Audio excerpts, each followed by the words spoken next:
into the Oakland maze. California's 8th graders in public schools will be required to take algebra starting in 2011. This is a policy the governor likes and has pushed. The state education board has approved it. KRON 4's Hazik Madyoun talked to an education activist who calls the decision long overdue.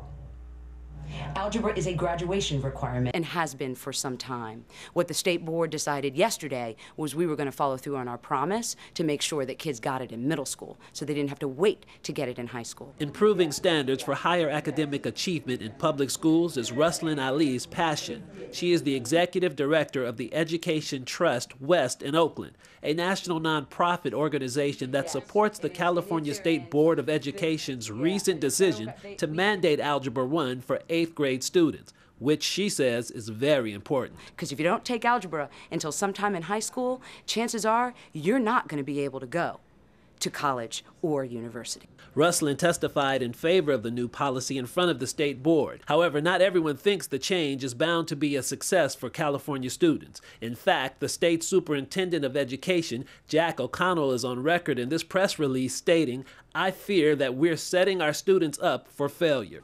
To suggest that if we raise the bar, we set up certain students for certain groups of students for failure, namely Latino, African American, and students growing up in poverty, is to really doom them to failure. Some teachers agree raising the bar is the right thing to do, but insist there has to be structures in place to make sure students don't fail.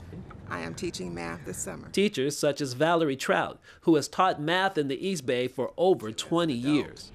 They need those skills. They need the support so that all of them can access algebra. Because just because you teach it doesn't mean they get it. And as it stands now, tools necessary to support students not accustomed to algebra are not yet in place. But Ali says that is where her organization comes in. We say to educators ready to transform their schools, we will help you.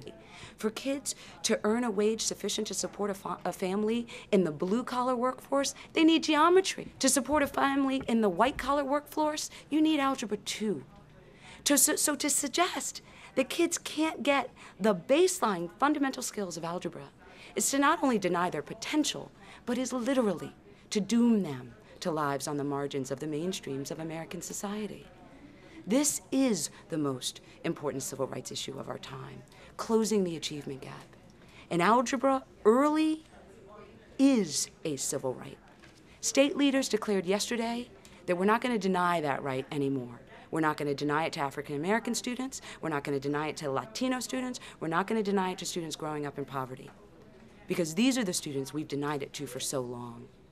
And here in the Bay Area, are there classes, labeled algebra and students not being taught algebra?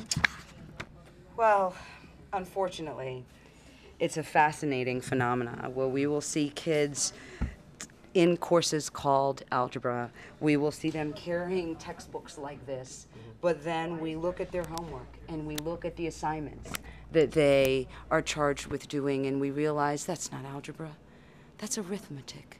Our work, to the contrary, Hazik, is just beginning. It is not over. And if we do not come together to make sure that we follow through on this promise and follow through on this commitment, our students will be set up for failure. I personally won't let that happen. Algebra is the civil rights issue of our time today.